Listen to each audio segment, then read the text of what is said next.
نحمده ونصلي على رسول الكريم أما بعد فأعوذ بالله من الشيطان الرجيم بسم الله الرحمن الرحيم يا أيها الذين آمنوا اتقوا الله حق تقاته ولا تموتن إلا وأنتم مسلمون صدق الله العظيم وصدق رسوله النبي الأمين الكريم من الشاهدين والشاكرين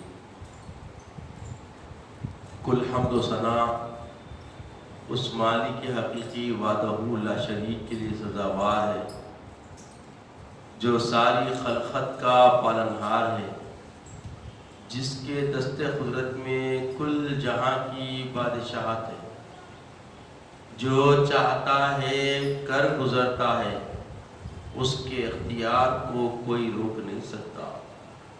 وہ قدیم ہے، ابد الآباد سے ہے اور ہمیشہ رہنے والا ہوں۔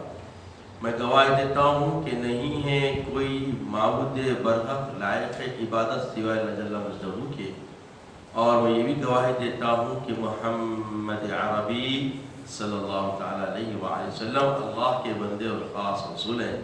صلاۃ و سلام نازل ہو ہمارے آقا نامدار حضور تاجدار محمد عربی صلی اللہ تعالیٰ علیہ وآلہ وسلم پر، آپ کی آل پر، آپ کے اصحاب پر، بزرگان دین برادران اسلام۔ اللہ جل مجدہ و عما نوالہ نے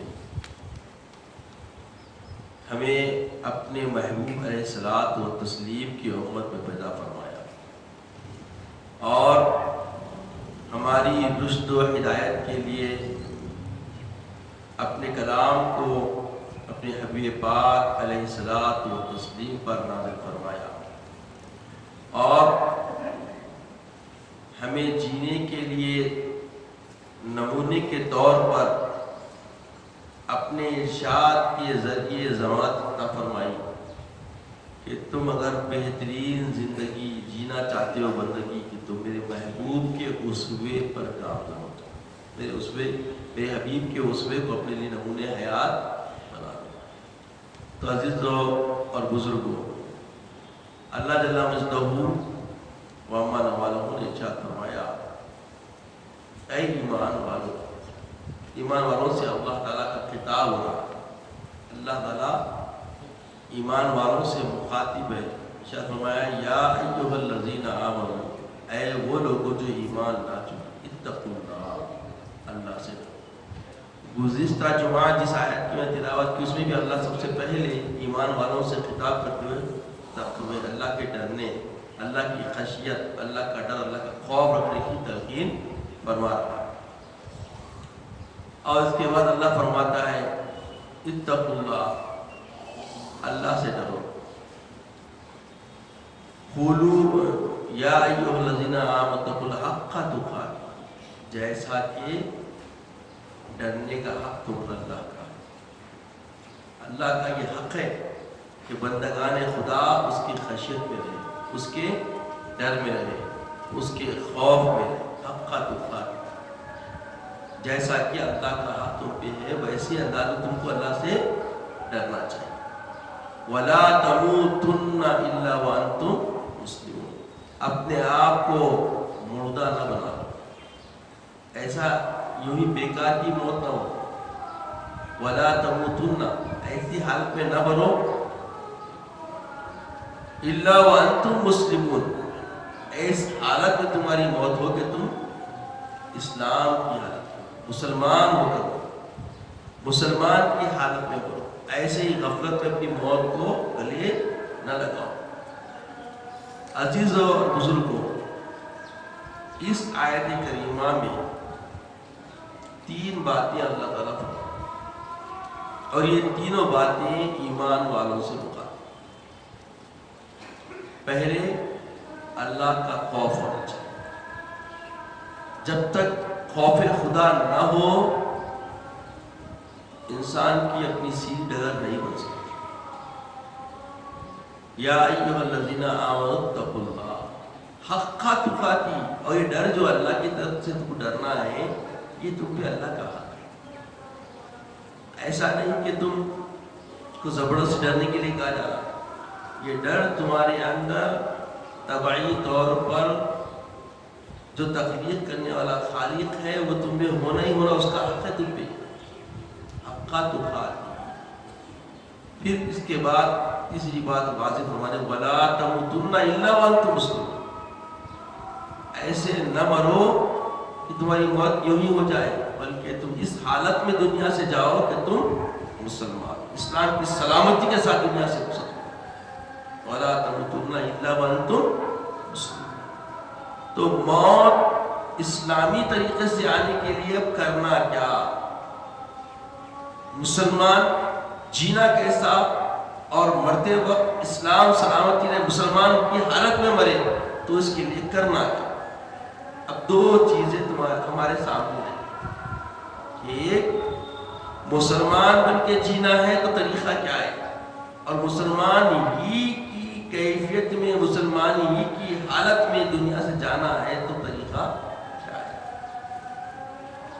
یہ جاننا ہر فرد مسلمان پر کیا ہے؟ لازم ہے، ضروری ہے کہ آنے کا پہلے مقصد سمجھیں، رہنے کا نہج کیا ہونا چاہیے، اور گزرتے وقت حالت کیفیت ہماری کیا ہونی چاہیے۔ اب آپ کو تو یہ بات بتا دی گئی، اکثر جو دو جمعہ سے دو آیتیں، یہ دوسری آیت تلاوت کی، یہ نکاح کے خطبے میں خصوص کر پڑی جاتی ہے۔ اس کی بھی علت ہے، کیونکہ انسان کو زندگی گزار رہا ہے، گزر رہی ہے۔ اب یہاں تک کہ ایک آخری اسٹیپ اس کا جو ہوتا ہے، آخری ترقی سمجھو اور آخری اس کی کامیابی سمجھو، وہ نکاح۔ کم سے کم وہاں تو سمجھ جا بندے، جو مزہ جو گزر گیا، مگر اب جو نئی زندگی شروع ہوئی، کم سے کم اس نئی زندگی اور نئے حالات جو احساس کے تو بڑھنے والے، اس میں کم سے کم تبدیلی لا تاکہ تیری زندگی سنور۔ اسی لیے نکاح کے خطبے میں یہ آیتیں پڑھی جاتی ہیں جس میں ساری نصیحتیں ہیں، بندے کو بندگی کا سلیقہ سمجھایا جاتا ہے۔ عزیز اور بزرگوں، یہ بات بھی غور کرنے کی ہے کہ انسان عام طور پہ جب نماز پڑھتا ہے تو بتایا گیا کہ اس کا اجر مختص ہے۔ اگر کوئی متزوج ہو کر نماز پڑھتا ہے تو درجات نماز کی بڑھ جاتے ہیں، اعمال کی بڑھ جاتے ہیں، اور اگر امام ہے تو اس کی فضیلت بھی بڑھ جاتی ہے، ساتھ میں نماز کے درجات بھی بڑھ جاتے ہیں۔ تو نکاح ایمان کو مکمل کرنے والی چیز ہے، تاکہ وہاں سے کم اکمل ہونے کے راستے پر، کامیاب ہونے کے راستے پر بندہ چلے۔ اور خطبے جو ہوتے ہیں، جمعہ کا خطبہ ہو، عیدین کا خطبہ ہو یا نکاح کا خطبہ ہو، بالکل ساکت ہو کے، پوری انعماد کے ساتھ، پوری توجہ کے ساتھ، چاہے سمجھ میں آئے نہ آئے، سننے کا حکم ہو۔ یہ شریعت، یہ دین ہے۔ یہ بھی وَلَا تَمُوتُنَّ إِلَّا وَأَنْتُمْ مُسْلِمُونَ میں آتا ہے۔ ایسے میں بات نہیں کر رہا ہوں، سمجھے؟ غفلت میں پہلے جمعہ کے جب دیکھو آپ، لوگ پہلے تو اب کتنے رہتے، دیکھیے چنندہ لوگ رہتے، یہ آواز الارم ہے بج رہا، اب بیدار ہو گئے، بکیٹا لے کے جا رہے ہوں گے نانے کے واسطے، یعنی تو کاروبار سے ہلو دکان سے ڈیوائڈ ہوتے پورے نکلتے۔ بعد مختلف اس وقت سے پہلے مسجد میں رہنا ہے، اور اب تو آپ کی مسجد ماشاءاللہ مختصر ٹائم کرتے اتنا مختصر کرتے ہیں کہ عربی خطبہ 10 منٹ کا ہے اور 20 سے 25 منٹ کی اردو تقریر ہے۔ کہ مقصد کیا ہے کہ وہ 10 سے 15 منٹ جو بول رہے ہیں اس کو اردو میں اچھا سمجھا دیا جائے۔ بے حسی سمجھیں، غفلت سمجھیں، لاؤبالی پن سمجھیں، جو سمجھے، یہ زوال کی علامت ہے ہماری ایک مسجد کا نہیں ہے۔ اس وقت تقریباً 90% مساجد کے اندر مسلمانوں کا یہی حال ہے۔ پھر مسجدوں کے لیے ہم پریشان بھی ہیں، تو یہ پریشانی کا سبب، پریشانی کی علت، پریشانی کی وجہ کوئی غیر کی نہیں ہے، ہماری اپنی چیز۔ اب دیکھیے ایپریل کے بعد جو ہے کوئی مسجد ہے اس کے اوپر توڑنے کا کچھ آرڈر آیا، یا آپ لوگ پریشان، 1000 لوگ جمعہ میں آتے ہیں، عام نماز بھی تعداد رہتی ہے۔ اب وہ کیسا پوچھا یہاں کی حالت کیا ہے؟ یہ حالت میں وہاں ایک سب بڑی مشکل سے ہو گئی تو بہت بڑی بات ہے، 2 سب ہو گئے تو سمجھ جاؤ آج محلے میں بہت خوشیاں ہیں، اللہ کی رضا کے کام کرنے والے آ گئے۔ ایک سب فجر کی نماز میں تو آدھی سب بھی ہوتی نہیں ہوتی، اللہ علیہ وسلم۔ تو یہ جو حالت ہماری ہے یہ وَلَا تَمُوتُنَّ کے دائرے میں آ رہی کیا دیکھیں کہ غفلت میں تو نہیں ہے، اور غفلت بہت بڑی ہے۔ خطبہ سننے کے آداب معلوم ہے، اب پکڑ کے بولیں گے ادا کے دیکھیے وہ حصے سے دیکھیے وہ حصے تک صرف گفتگو کرتے تو نوجوان کو اچھے سے آتے۔ اب سوچیں نوجوان جس سے انقلاب آتا، جن سے تدویج دین پاتا، جس سے مسلمانوں کو امن و سلامتی کی امیدیں بنتی، کیونکہ نوجوان شباب کی حالت میں بہت کچھ انقلاب برپا کر سکتے ہیں، اور ان سب کی حالت اتنی بدتر ہے کہ ان کو آداب خطبہ عربی خطبہ جب ہوتے رہتا دیر سے آئی پیچھے بیٹھ کے باتیں کرتا۔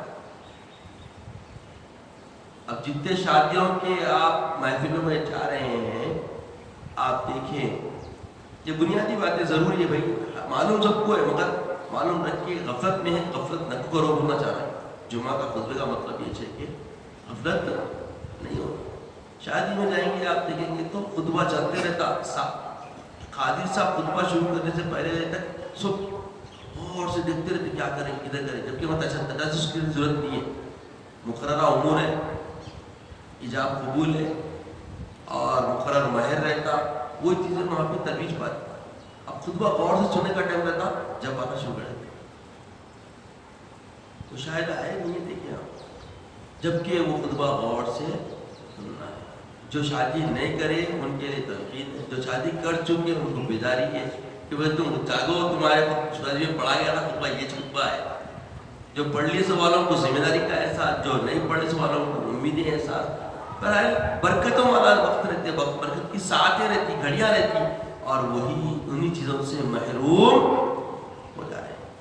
اب جمعہ میں بھی آئے تو بڑی مشکلوں سے 2 رکعت کے مصلی ملتے وہاں، بڑی مشکلوں سے آتے، اور آنے کے بعد جلدی جانے چکر رہتے، اور اس میں پیچھے کیا گفتگو کرتے رہتے کہ بھائی گفت و شنید کے لیے پورا ہفتہ پڑا تم، 5 نمازوں کے علاوہ جتنا وقت بچا سارا تم گفت و شنید کے لیے، باتیں کرو، کام کرو، کھاؤ کماؤ، کیا کرنا ہے کرو، صرف 5 نمازوں کا وقت نکالنا روزانہ۔ جمعہ کے دن آپ کو تو اور بھی وقت یہ ہوتا۔ اب اللہ تعالیٰ فرمایا دیکھیے حکم دیا کہ پہلی اذان جب کہیں جائے تو کام کاج چھوڑ، دوسری اذان سے پہلے مسجد میں داخل ہو۔ اب جب دوسری اذان ہو گئی تو تمہارا نام اعمال دفتر جو ہوتا ہے جمعہ فرشتوں کا، اس میں تمہارا نام ہی نہیں آتا، انکلوڈ نہیں ہوتا، تو جمعہ ملتا، بھاگتے ہوئے آتے لوگ۔ وہ بھاگنا جو ہے فسو کا جو حکم ہے وہ کب ہے؟ پہلی اذان کے ساتھ ہی پہلی اذان ہو گئی، دیکھیے کہاں ہیں لوگ، کب تک آتے؟ نماز ٹھہرے تک بھی آتے رہتے۔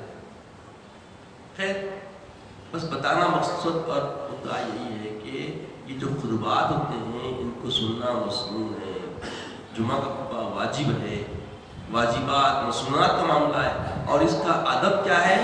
بالکل ساکت ہو کے پورے انعامات کے ساتھ پوری توانائی اپنی لگا کے غور سے سننا، چاہے سمجھ میں آئے نہ آئے، کیونکہ اس میں اجر ہے، ثواب ہے، اتنی بڑی اہم چیز ہے، اسلام کا ایک شعار ہے، یہ اسلام کا ایک شعار ہے۔ بھائی مسلمان ایسے ہوتے ہیں ڈسپلن دکھانے والے، ڈسپلن بنے ہوئے ہمارے پاس، اور ڈسپلن شکنی کون کر رہے ہیں، انڈسپلن کون ہو رہے ہیں، کون سی قوم ہو رہی ہے؟ اب غور کر، اس کے اندر تو کسی کا انوالومنٹ نہیں ہے نا بھائی۔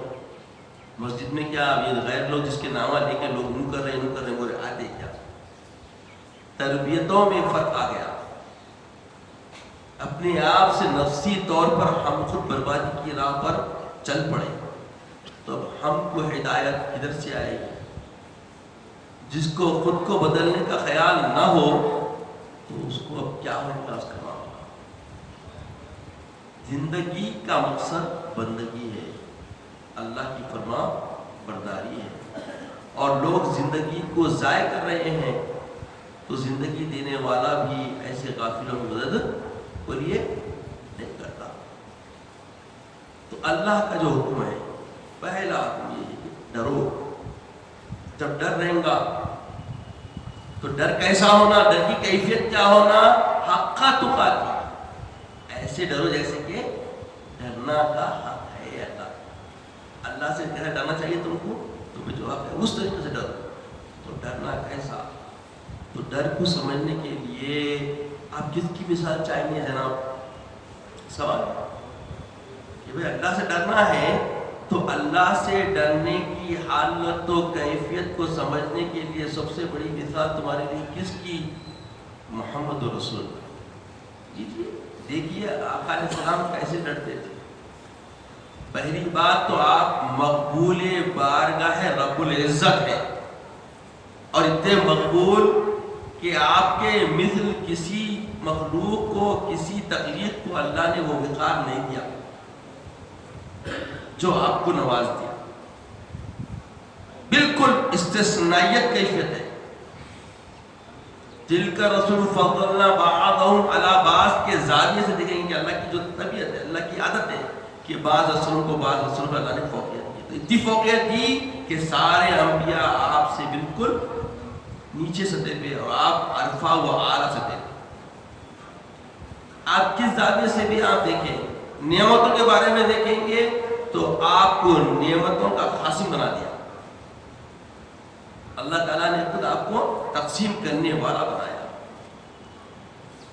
آپ جس زاویے سے آپ آقا علیہ السلام دیکھیں گے، ہر طرف سے آپ کی رفتیں ہیں، آپ کی عظمتیں ہیں.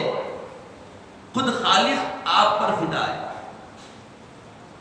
کسی بندے کو، کسی بھی اپنے مخرب کو یہ مقام حاصل نہیں کہ اللہ فرما رہا ہو کہ اللہ خود اس پہ درود و سلامتی کے لیے مشغول ہے، اس کے ملائکہ مشغول ہے، پھر خطاب کرا کہ اے ایمان والو تم بھی اس مشغولیت میں شامل ہو. حکم ہوگا اللہ کا. اور فرمائیں کہ ڈرتا کسی نبی کو، کسی رسول کو، کسی بھی بندے کو، کسی کوئی تخلیق کو، کسی اللہ تعالیٰ نے اپنی خلقت کو ایسا مقام نہیں دیا. اب ایسے وقار پہ پہنچنے کے بعد، ایسے درجے پہ پہنچنے کے بعد، پھر باضابطہ اللہ کا کلام ہے کہ ما تقدم من ذنبی، جتنے بھی آپ کے معاملات ہیں سارے معصومیت کے کر دیے گئے. آپ کی لحظ برابر بھی کوئی خطا کا کوئی شمار کوئی کر ہی نہیں سکتا. آپ بالکل معصوم ہیں، کوڑے ہیں، ننھے بھونے بچے کی طرح. بولیے یہ ضمانت کون دے رہے؟ خود محاسبہ کرنے والا، خود حساب و کتاب کا مالک کی یوم الدین کا کلام ہے. یہ وہ ضمانت دے رہا ہے کہ میرا حبیب بالکل جتنا بھی معاملہ ہے، کوئی کجی کی بات بھی کر رہے ہو کسی انسانی بشریت میں، تو میرا محبوب بالکل معصوم ہے، ایسا معصوم ہے کہ اس کی مثال نہیں. لیجیے اب کیا بولتے ہیں. اتنے بڑے بخار کے بعد میں بھی حبیب پاک رات بھر گریا وہ ظاہر کرتے ہیں. کس کے لیے کرتے؟ ان کا بخار اظہر من الشمس، جیسے سورج کی روشنی کو آپ انکار نہیں کر سکتے، ویسے ان کی فضیلت و رفت و بلندی و اللہ کی قربت، یہاں تک کہ کہنے والوں نے اس سارے احوال کو دیکھے یہاں تک کہہ دیا بعد از خدا تو ہی قسم. عبادت کے لیے نہیں، اکرام کی بات ہے. عبادت تو صرف ہمارے پاس رب کی ہوتی ہے نا، تبھی تو ساری ادیان باطل ہمارے دشمن ہیں کہ ہم پوچھتے تو صرف رب کو ہیں. ہمارے کن عبادت و پرستش کا معاملہ صرف رب کے لیے ہے، اور اس کے محبوب کا اکرام ہوتا ہے. ان کے طریقے سے، ان کے بتائے ہوئے اصول کے ذریعے سے ہم رب کی عبادت میں اکمل و کامل ہوتے ہیں. بہرکیف حبیب پاک علیہ السلام ڈرتے کیسے تھے؟ اب سمجھ لیں. آقا علیہ السلام فرماتے ہیں کہ کثرت سے اللہ کی بارگاہ میں استغفار کیا ہے، اور خود اپنی ذات کو پیش فرماتے ہیں کہ دیکھو میں 70 مرتبہ اللہ سے مغفرت طلب کرتا ہوں. اللہ اکبر. جس سے کوئی گناہ نہ ہونے کی ضمانت خود گناہ کی گرفت کرنے والے خالق نے دے دی کہ آپ سے کوئی گناہ ہو نہیں سکتا. گناہ کا تصور بھی کوئی آپ کا امتی آپ کی ذات کے بارے میں نہیں کر سکتا. آپ اکمل بھی اکمل اتنے عرفہ ہیں کہ تصور بھی باقی نہیں رکھا اللہ تعالیٰ. پھر حبیب پاک فرما رہے ہیں کہ میں مطلب یہ کہ اتنی رفت رکھنے والا بندے خدا ہونے کے باوجود، قرب خدا کی منزل پانے کے باوجود میں اللہ سے مغفرت کثرت سے طلب کرتا ہوں، تم بھی اللہ سے مغفرت کرو. اب یہ ڈر ہے، یہ ڈر کی ایک کیفیت ہے، ڈر کی ایک احساس و ادراکیت حبیب پاک کی حیات سے ہم کو نصیب ہو رہی ہے. اب غور فرمائیے، پیارے حبیب علیہ الصلوۃ والتسلیم کو اللہ تعالیٰ تمہارے لیے بندگی کا نمونہ بنایا. تو بندگی میں نمونہ کامل ہونا نا، دیکھو اکملیت کیسی ہے، جبکہ وہ کیفیت کے حامل نہیں جو ہمارے اندر ہے. ہم اتنے گناہ گار ہیں کہ دن رات بھی مقصد میں طلب کرنے میں لگ جائیں تو ہم کو تمانت ہمارے کردار سے نہیں مل سکتی. ہم کو خود مطمئن نہیں سکتے کہ ہم اتنے بڑے گناہ کر دیے کہ اللہ ہمیں معاف کر دے. وہاں گناہ کا تصور نہیں، گناہ کا خیال نہیں، گناہ کا کوئی شائبہ نہیں، کوئی کر نہیں سکتا. خود خالق پیدا کرنے والا خود بول رہا کہ یہ میرا محبوب ایسا ہے کہ اس کے کوئی گناہ سرزد نہ ہو سکتے نہ ہوئے، کچھ ہے ہی نہیں اس کے پاس، ایسی کوئی کیفیت ہی نہیں ہے. سب کا شیطان وسوسے ڈالتا اور آقا فرماتے کہ میرے ساتھ جو پیدا ہوا مجھ پہ ایمان لیا، میرا پیروکار بن گیا. اب بھولیے، اب جو پیروکار بن گیا تو انہیں کچھ کر سکتا کیا؟ تمہارا تو دشمن ہے وہ کھلا. ان الشیطان انسان عدو مبین. تمہارے ساتھ جو پیدا ہوا انہیں تو اپنا کام کر رہا، اور وہی وجہ ہے ہم اس کے پیروکار بن گئے، جبکہ اس پہ تسلط ہمیں حاصل کرنا ہے. وَلَا تَمُوتُنَّ إِلَّا وَأَنْتُمْ مُسْلِمُونَ میں ہمیں یہ غلبہ پانا ہے، جس کی تربیت، جس کی تعلیم، جس کی تلقین اللہ کے حبیب نے ہمیں فرمائی کہ اگر ہم امن پسند بن جائیں تو ہمیں امن ملنا ممکن ہے. اگر ہم سلامتی پسند بن جائیں تو ہمیں سلامتی ملنا لازم ہے، یہ ہمارا حق بن جاتا. جب ہم خود سلامتی پسند نہ ہو، ہم خود امن پسند نہ ہو، دوسروں کے لیے خیر کرنے والے نہ ہوں، تو خیر کی خیرات کی امید کہاں سے باندھتے؟ آج ہم میں ہر کوئی کسی کی بھلائی چاہتا نہیں مگر اپنے لیے بھلا چاہتا. یہ ممکن کیسے؟ یہ کوسی دانش اور کوسی فکر سے لوگ سوچتے ہیں ایسا کہ میرے لیے بھلا ہو، کسی کی بھلائی کرنے کے لیے میرے پاس ٹائم نہیں ہے، وقت نہیں ہے.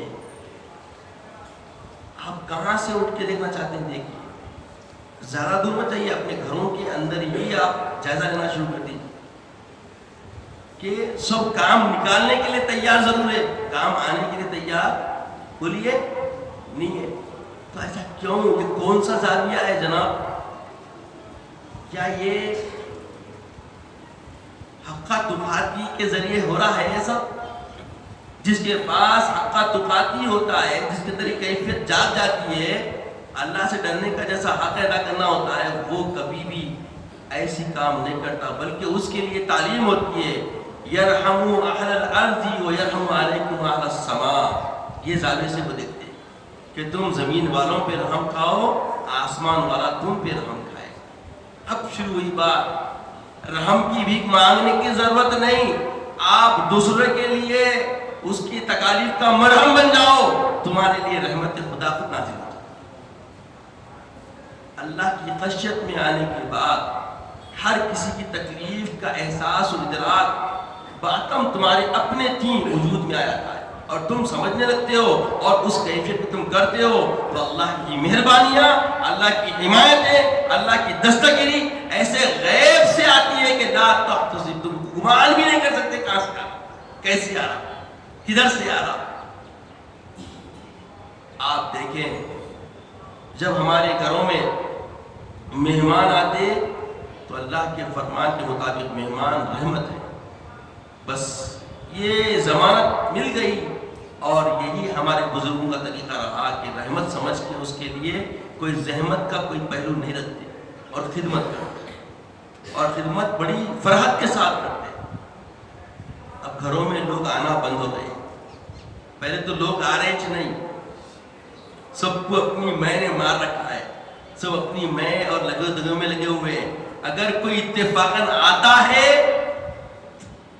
گاہے گاہے لوگ باقی ہیں جن کو رحمت کا تصور باقی ہے.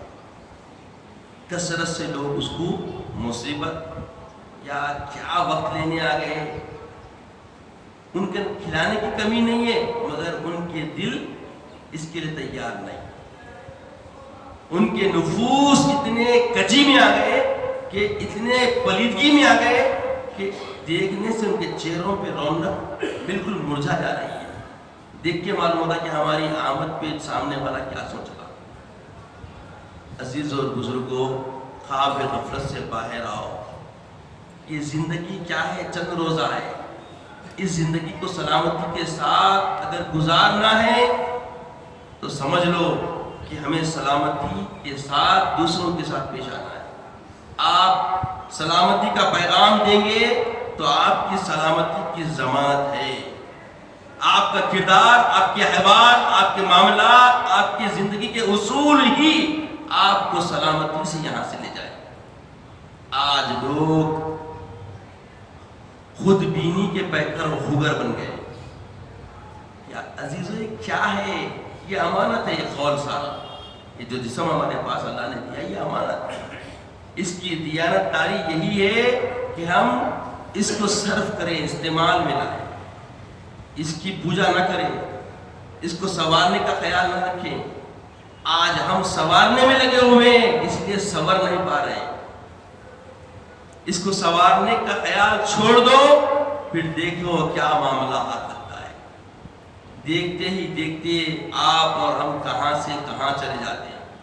عزیزوں اور بزرگوں، خواب غفلت سے ہمیں بیدار ہونے کی ضرورت ہے. کب تک ہم غفلت میں پڑے رہیں گے؟ انسان سب سے پہلے انسانیت میں آنے کی ضرورت ہے، اور وہ انسانیت کا درس ہمارے آقا معلم انسانیت محمد عربی صلی اللہ علیہ وسلم کی ذات مقدسہ تو جتنا آتا ہے کہ آپ جس ماحول میں تشریف لائے اور بعثت سے پہلے جو آپ کی زندگی کے لمحات رہے، وہ انسانیت کو، انسانیت کی بیداری میں آپ نے سفر کیا. وحشی بن چکے تھے انسان، درندگی آ گئی تھی. اس درندگیانہ پن کو آقا علیہ السلام نے اپنے کردار سے اس کی تطہیر فرمائی اور انسان کو انسان بنایا. اس لیے آپ کو معلم انسانیت کہا جاتا ہے. انسان کو انسانیت سکھانے والے میرے آقا محمد عربی صلی اللہ علیہ وسلم، بے کسوں کی دستگیری کرنے والے. آقا علیہ السلام نے ایسی دستگیری فرمائی کہ صبح قیامت تک ایسی دستگیری کرنے والا کوئی آپ کا ہم مثل نہیں مل سکتا. آج ایسے محبوب کے ہم شیدائی تابعدار اور ایسے حبیب پاک کی وراثت علم کے وارثین ہم، مگر ہم میں غفلت. یہ غفلت چلنے والی نہیں.